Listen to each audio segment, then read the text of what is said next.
पहले मैं आप सभी को बताऊं कि ये जो बिहार स्टेट का जो एग्ज़ाम होने वाला है ये बुलेट ट्रेन से भी फास्ट चल रहा है। एडमिट कार्ड भी आप लोग ले लिए होइएगा क्या। और सुधार का डेट 3 तक है और 4 से एग्ज़ाम शुरू है, तो बुलेट ट्रेन से फास्ट चल रहा है मेरे दोस्तों।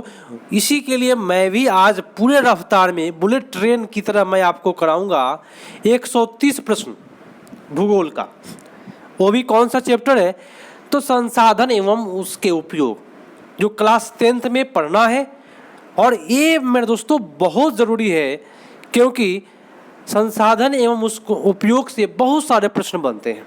तो चलिए भैया कर लेते हैं। हम लोग भी बुलेट ट्रेन की तरह फास्ट चलेंगे ताकि कम समय में हो पाए और मैं और आपको प्रोवाइड कर पाए। पूरा भूगोल ही खत्म कर देंगे अगले का पार्ट में। ये फर्स्ट पार्ट है, उसके बाद पूरा भूगोल ही खत्म एक बार में। चलिए, कोयला किस प्रकार का संसाधन है? उत्तर होगा अनवीकरणीय। ठीक है, चलिए नेक्स्ट है सौर ऊर्जा निम्नलिखित में कौन सा संसाधन है? बहुत मजेदार प्रश्न है दोस्तों। पुनः पूर्ति योग, आप पुनः पूर्ति योग को बोलते हैं नवीकरणीय। क्या कहते हैं? नवीकरणीय। ठीक है, तट रेखा से कितनी किलोमीटर की सीमा अपवर्जक कहलाते हैं? तो होगा आपका उत्तर 200 किलोमीटर अपवर्जक कहलाते हैं। ठीक है, डाकू की अर्थव्यवस्था का संबंध बताइए। संसाधन के विदोहन से है। ठीक है, चलिए नेक्स्ट है कि समुद्र क्षेत्र में राजनीतिक सीमा के कितने किलोमीटर क्षेत्र तक सीमा निहित है? ये प्रश्न बहुत हिट बनता है। उत्तर होगा 19.2 किलोमीटर नॉटिकल माइल कहते हैं इसको। अगला है कि पेट्रोलियम किस प्रकार का संसाधन है? तो अनवीकरणीय है, क्योंकि समाप्त हो जाता है। निम्नलिखित में मिट्टी सर्वाधिक उपजाऊ है, कौन सा? तो जलोढ़ मिट्टी। काली मिट्टी का दूसरा नाम बताइए। रेगुड़ मिट्टी। मरुस्थलीय मृदा का विस्तार कहाँ है? मेरे दोस्तों होगा राजस्थान में। पूरे बुलेट ट्रेन की तरफ फास्ट चल रहा है। एग्जाम भी फास्ट चल रहा है आप लोगों का, और रिजल्ट भी आपका 18 तारीख को आ रहा है सितंबर में। सोपानी कृषि किस राज्य में प्रचलित है? उत्तराखंड में। पंजाब में भूमि निम्नीकरण का मुख्य कारण बताइए। तो अत्यधिक पशुचरण, नहीं सिंचाई होगा मेरे दोस्तों। अत्यधिक क्या होगा? सिंचाई मारिएगा, ये आप सी करिए, कोई दिक्कत नहीं। अब अगला है कि कौन सी मिट्टी कपास की खेती के लिए सबसे बेटर है? तो काली मिट्टी। ठीक है, चलिए नेक्स्ट पाते हैं। थोड़ा सा गला मेरा खराब हो चुका है, चलिए एडजस्ट करिएगा। प्रश्न कहता है कि भारत में लगभग कितने करोड़ हेक्टेयर भूमि का क्षरण हो चुका है? 13 करोड़ हेक्टेयर। मेढक के प्रजनन को नष्ट करने वाला रसायन कौन सा है? एड्रेनलिन। ठीक है, आपका उत्तर एंड्रीन हो जाएगा। देश के बांधों को किसने भारत का मंदिर कहा? इसी प्रकार का प्रश्न आने वाला है पंडित जवाहरलाल नेहरू। कुल कृषि का कितना % भाग महासागर में निहित है? तो महासागर में होगा 95.5। वृहद क्षेत्र में जल की उपस्थिति के कारण ही पृथ्वी को कहते हैं नीला ग्रह। बिहार में अति जल दोहन किस तत्व का संकेंद्रण बढ़ा है? आर्सेनिक। प्राणियों के शरीर में कितना % की मात्रा में जल निहित होती है? उत्तर होगा 65%। विश्व की कितनी % जनसंख्या भारत में निवास करती है? 16%। चलिए, निम्नलिखित में कौन सा बिहार की प्रमुख नदी घाटी परियोजना है? सोन नदी घाटी परियोजना। भारत में 2001 के में कितना % भौगोलिक क्षेत्रों में वन का विस्तार था? 19.27। ठीक है, नहीं एक, हाँ ठीक है मेरे दोस्तों, 19.27 ही था। नेक्स्ट है कि वन स्थिति रिपोर्ट के अनुसार 2005 के अनुसार भारत में वन का विस्तार आपका 20.60 तो नहीं बोलते हैं 60% भौगोलिक क्षेत्र। ठीक है, बिहार में कितना परसेंट भौगोलिक क्षेत्र में वन का फैलाव है? 7.1%। अगला प्रश्न कहता है कि पूर्वोत्तर राज्यों के 188 आदिवासी जिलों में देश के कुल कितना परसेंट भाग पर वन है? 60.11। ठीक है, याद रखिएगा। नेक्स्ट पाते हैं, ये तो आप लोगों का भूगोल चल रहा है। 130 प्रश्न कराऊंगा मैं पूरे रफ्तार के अनुसार, और पार्ट 2 लाऊंगा, उसमें पूरा भूगोल ही खत्म हो जाएगा क्लास 10th का। चलिए अगला है, अगला कहता है कि एक सेकेंड, हाँ, भारत के किस राज्य में वन का सबसे अधिक विस्तार है? तो सबसे ज़्यादा बताए आप लोगों का विस्तार जो है वो मध्य प्रदेश होगा। वन संरक्षण एवं प्रबंधन की दृष्टि से वनों को वर्गीकृत किया गया है। उत्तर होगा 3 वर्गों में वनों को वर्गीकृत किया गया है। 2011 के जनगणना के अनुसार भारत की आबादी थी, कितनी थी? 121 करोड़। चलिए FAO, इसको कहते हैं फूड एग्रीकल्चर ऑर्गेनाइजेशन बोलते हैं, कि वानिकी रिपोर्ट के अनुसार 1948 ईस्वी में विश्व में कितने हेक्टेयर भूमि पर वन का विस्तार है? तो इसके अनुसार था 4 अरब हेक्टेयर। भारत का राष्ट्रीय पक्षी मयूर है। चरक का संबंध किससे है? चिकित्सा से है, और तो भारत से संबंधित है। टेक्सोल का उपयोग होता है मेरे दोस्तों कैंसर के लिए। विश्व पर्यावरण दिवस 5 जून को मनाया जाता है। संविधान का संबंध धारा 21 का संबंध बताना है। तो वन जीवों और तथा प्राकृतिक संसाधन के संरक्षण से, प्रकृति संसाधनों के संरक्षण हेतु 1968 ईस्वी में कौन सा कन्वेंशन आया? अफ्रीकी कन्वेंशन आया था।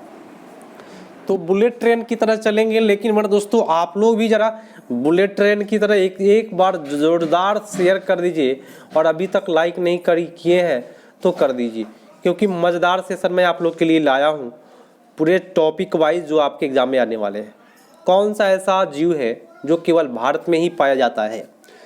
उत्तर होगा डॉल्फिन। किस खनिज को उद्योगों की जननी माना जाता है? लोहा को। निम्न में कौन सा लौह अयस्क का एक प्रकार है? हेमेटाइट।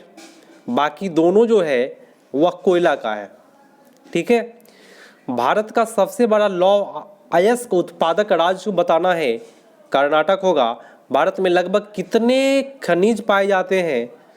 तो होगा 100, लगभग 100। इनमें कौन सा लौह अयुक्त खनिज का उदाहरण है? उत्तर होगा आपका मैग्नीज। इसमें लोहा मिलता है, बाकी में तो भाई आपका अलग अलग चीज़ है। कौन सा अधात्विक खनिज का उदाहरण है? तो अधात्विक खनिज इसमें हो जाएगा अब्रक। ठीक है, चलिए तम पास्ट करना है क्लास को, ताकि आप लोग समय से अधिक पढ़ पाए। भाखड़ा नंगल परियोजना किस नदी पर अवस्थित है? छूटा क्या? एक सेकेंड मेरे दोस्तों, एक सेकेंड, 43 करना है ना, वो छूटा था।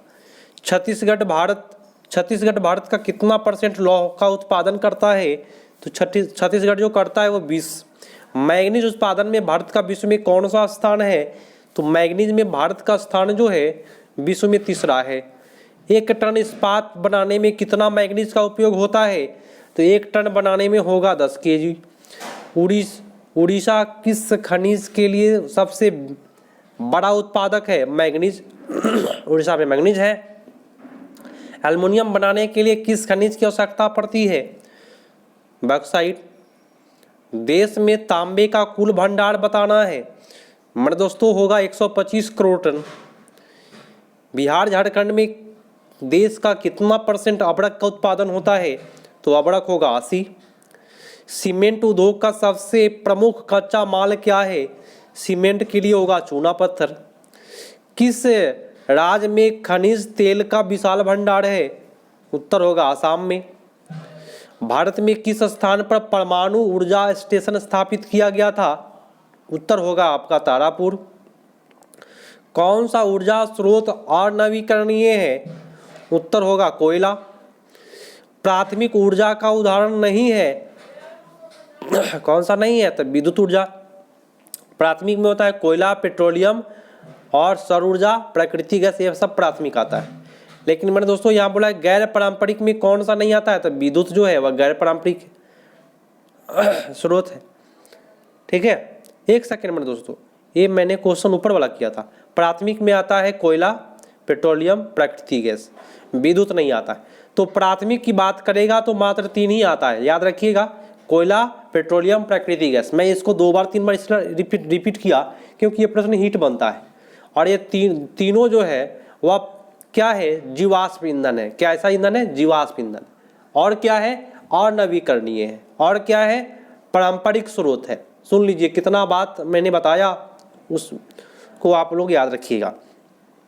ऊर्जा का गैर पारंपरिक स्रोत पूछता है तो गैर पारंपरिक की बात कभी भी करेगा तो समझिएगा नवीकरणीय पूछ रहा है। सौर ऊर्जा। गोंडवाना समूह में कोयले का निर्माण हुआ था, बताएं? 20 करोड़ वर्ष पहले हुआ था गोंडवाना समूह में। अगला है कि भारत में कोयले का सर्व प्रमुख उत्पादक राज्य बताना है। मेरे दोस्तों झारखंड होगा। सर्वोत्तम कोयला का प्रकार कौन सा है? सर्वोत्तम की बात करता है तो सबसे बेटर किस्म का कोयला एंथ्रासाइट कोयला होता है। मुंबई हाई क्यों प्रसिद्ध है? मुंबई हाई खनिज तेल के लिए प्रसिद्ध है। भारत का प्रमुख तेल शोधक कारखाना कहाँ है? बरौनी में, जानते हैं ना? बरौनी में बिहार में है। लेकिन भारत का प्रमुख तेल शोधक की बात करता है तो डिगबोई। ठीक है, चलिए प्राकृतिक गैस किस खनिज के साथ पाया जाता है? प्राकृतिक गैस तो पेट्रोलियम के साथ। अब आइए नेक्स्ट पर। टोटल 130 प्रश्न है मेरे दोस्तों, मैं आधा खत्म कर दिया हूं। भाखड़ा नंगल परियोजना किस नदी पर अवस्थित है? मेरे दोस्तों ये सतलज नदी पर है। दक्षिण भारत की सबसे बड़ी नदी घाटी परियोजना तो दक्षिण भारत की सबसे बड़ी तुंगभद्रा है। ताप विद्युत केंद्र का उदाहरण बताना है तो ताप विद्युत केंद्र बरौनी में है। यूरेनियम का प्रमुख उत्पादक स्थल बताना है तो उत्तर होगा जाडूगोड़ा। एशिया का सबसे बड़ा परमाणु विद्युत गृह तो एशिया का सबसे बड़ा तारापुर होगा। भारत के किस राज्य में सौर ऊर्जा के विकास की सर्वाधिक संभावनाएं हैं? तो राजस्थान होगा। चलिए, ज्वारीय एवं तरंग ऊर्जा उत्पादन हेतु अनुकूल परिस्थितियां कहाँ पाई जाती है? तो खंभात की खाड़ी में। झारखंड के झरिया में मुख्यतः क्या पाया जाता है? तो झारखंड के झरिया में कोयला मिलता है। भारत का कन्हा राष्ट्रीय पार्क बताना है तो कन्हा राष्ट्रीय पार्क बाघों के लिए प्रसिद्ध है। डॉक्टर मेधा पाटेकर घनिष्ठ रूप से जुड़ी है, किससे जुड़ी है? नर्मदा बचाओ आंदोलन से। भारत में किस खनिज का अभाव है? तो भारत में जो खनिज का अभाव है वह सीसा है, इसको कहते हैं लेड। टाइपिंग में थोड़ा सा इधर उधर किया है। सुंदरवन पूछ रहा है, सुंदरवन कहेगा पश्चिम बंगाल करके आएंगे। किसने कहा कि संसाधन होते नहीं है, बनते हैं? ये बात जिमरमैन साहब बोले। पीतल बनाया जाता है मेरे दोस्तों तो पीतल बना हुआ है तांबे और जास्ती का। सर्वाधिक वर्षा पूछता है तो मासीराम में हो रहा है आजकल, पहले चेरापूंजी था। हीराकुंड बांध पूछता है, क्या मानेंगे? उड़ीसा में है। द्वितीय पृथ्वी सम्मेलन की बात करेगा, इनमें से कोई नहीं। रियो डे जनेरो में हुआ था, पता है ना आपको? तो इसमें नहीं है। तारापुर परमाणु ऊर्जा केंद्र बताना है मेरे दोस्तों, तारापुर महाराष्ट्र में है। चलिए नेक्स्ट बात है, छूटा क्या? 80 पढ़ाइए, छूटना नहीं चाहिए। मेरे दोस्तों आप सभी कोई अभी तक लाइक नहीं किए मेरे चैनल को तो एक बार जोरदार लाइक करें।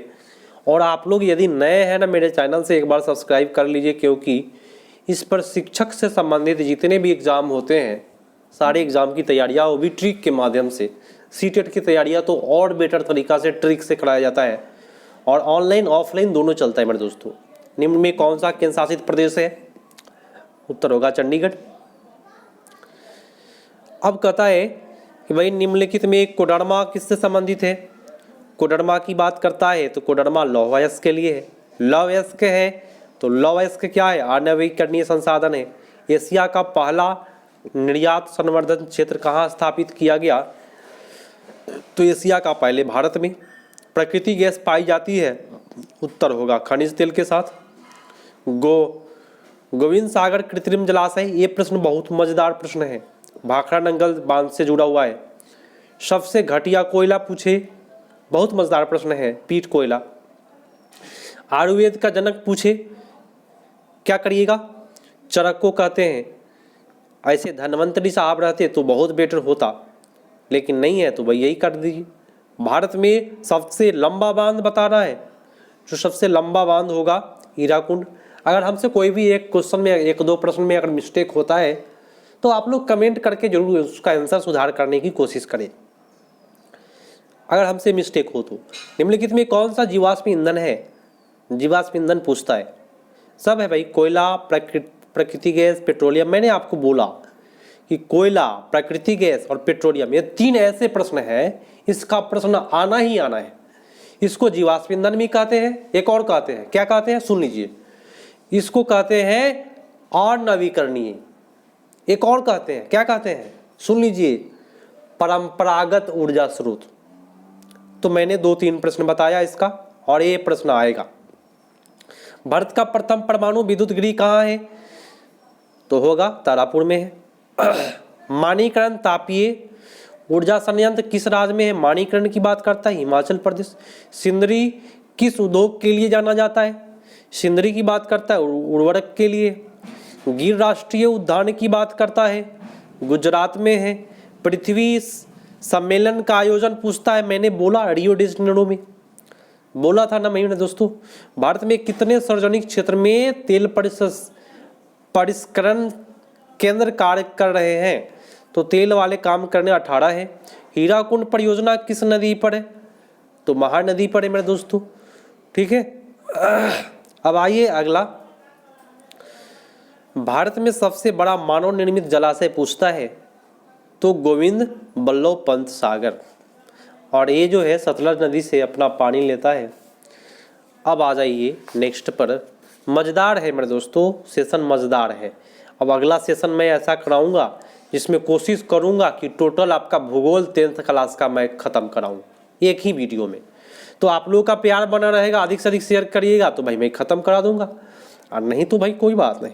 नंदा देवी कमेंट जरूर करिएगा कि ख़त्म कराए कि नहीं कराए। कमेंट आपका पड़ेगा कि हाँ सर ख़त्म कराए, तो मैं टोटल ख़त्म करा दूंगा एक बार में। नंदा देवी राष्ट्रीय उद्यान थोड़ा सा गला खराब है, फिर भी ख़त्म कराऊंगा। उत्तराखंड में बॉक्साइट का सबसे बड़ा उत्पादक राज्य, तो बॉक्साइट की बात करेगा उड़ीसा, सबसे ज़्यादा बॉक्साइट का सबसे बड़ा उत्पादक उड़ीसा है। नेपाल के साथ भारत में किस राज्य की सबसे लंबी सीमा? उत्तर प्रदेश। भारत का प्रथम निर्यातक संवर्धन क्षेत्र कहाँ स्थापित किया गया? एक कांडला में है। निम्न में अकार्बनिक खनिज बताना है। अकार्बनिक खनिज कोयला होता है मेरे दोस्तों, है ना। कार्बनिक खनिज पूछ रहा है, अकार्बनिक नहीं, कोयला। अनवीकरणीय संसाधन पूछ रहा है मेरे दोस्तों, जीवाश्म ईंधन और नवीकरणीय। जीवाश्म ईंधन में कौन कौन आते हैं? फिर से बोलिए, कोयला, पेट्रोलियम, प्रकृति गैस। ये प्रश्न भाई एक बनता है उससे।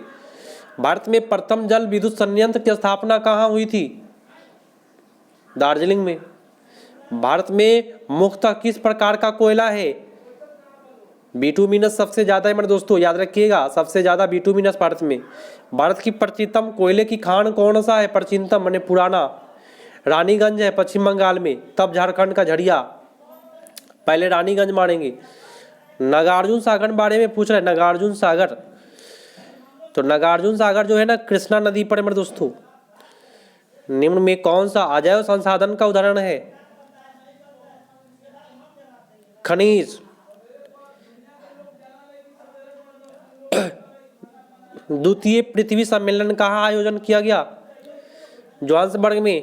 प्रथम कहाँ था? Rio de Janeiro. दूसरा कहाँ था? जोहान्सबर्ग। फिर तीसरा भी पृथ्वी सम्मेलन रियो डी जेनेरो में होगा, ठीक है। चलिए अगले पाते हैं। भारत में निम्नलिखित में प्रतिशत में पठारी क्षेत्र है? उत्तर होगा 27%। वनों के क्षेत्र विस्तार में भारत का कौन सा स्थान है? तो भारत का स्थान है 10वां। पेरियार कहाँ होगा? केरल में मेरे दोस्तों, पेरियार कहाँ होगा? केरला में। आगे बताए, जोग प्रपात किस नदी पर है? जोग जलप्रपात हो जाएगा कौन सी नदी पर? शरावती नदी पर। अगला कहता है टाइगर रिजर्व बताना है। ये प्रश्न बहुत हिट बन जाता है, बहुत मजेदार प्रश्न है। 1973 खंभात तेल क्षेत्र खंभात तेल क्षेत्र की खोज कब हुई थी? 1959 में। भारत वन्यजीव बोर्ड का गठन कब हुआ? तो ये गठन हुआ 1952 में। निम्न में कौन नवीकरणीय ऊर्जा का स्रोत है? सौर ऊर्जा। आइए, टोटल 130 प्रश्न है मेरे दोस्तों, 131 है दोस्तों, है ना। तो भाई करके ही जाए, कम समय बहुत फास्ट, बुलेट ट्रेन की तरह आपका फास्ट चल रहा है क्लास। भारत का सबसे लंबा बांध कौन सा है? तो उत्तर होगा हीराकुंड। लंबा का है हीराकुंड, बड़ा का है भाखड़ा और ऊंचा का है टीटीका का, याद रखिएगा। कौन सा भारत का पहला स्वदेशी प्रयास से बना परमाणु विद्युत केंद्र है? तो तारापुर पहल का है। भारत का पहला सीमेंट संयंत्र कहाँ स्थापित हुआ? चेन्नई में। भारत का बर्मिंघम किस शहर को कहा जाता है? जमशेदपुर को। काजीरंगा उदाहरण बताना है मेरे दोस्तों। असम में। हिमाचल प्रदेश मणिकरण में किस प्रकार का ऊर्जा संयंत्र है? भूतापीय ऊर्जा संयंत्र। कायगा परमाणु विद्युत गृह किस राज्य में स्थित है? तो कायगा कर्नाटक में है। भारत के किस राज्य में सौर ऊर्जा के विकास की सर्वाधिक संभावनाएं हैं? राजस्थान। प्रथम राष्ट्रीय जल नीति कब लागू हुआ? ये सितंबर 1987 में लागू हुआ है, ठीक है। जिम कॉर्बेट आप सभी को पता है उत्तराखंड में है, ठीक है। भारत का सबसे छोटा जैव रिजर्व मंडल कौन सा है? तो उत्तर होगा डिब्रू सैखोवा, ठीक है, याद रखिएगा। ये प्रश्न कुछ मजेदार है। सैखोवा का क्यूनाइन का उपयोग होता है। क्यूनाइन का उपयोग किस लिए होता है? मलेरिया में। यहाँ पे यहाँ पे लिखना चाहिए कुनाइन लिखना चाहिए, ठीक है, कुनाइन का प्रयोग, ठीक है। चलिए, कृष्ण राज सागर बांध किस नदी पर बना है? तो ये आपका कावेरी नदी है। और आज का अंतिम प्रश्न है मेरे दोस्तों, लगभग मैं आपको समय बता दूं कि 22वां मिनट चल रहा है। नर्मदा घाटी परियोजना किस राज्य से संबंधित है? तो गुजरात, महाराष्ट्र, मध्य प्रदेश। ये आपका सेशन समाप्त हुआ। आप लोग यदि कमेंट करेंगे, शेयर करेंगे जोरदार, अधिक से अधिक, तो मैं भूगोल का पार्ट 2 बनाऊंगा और पूरे 10th क्लास का भूगोल पार्ट 2 एक बार में खत्म करा दूंगा। मिलते हैं अगले पार्ट में, तब तक के लिए धन्यवाद। जय हिंद।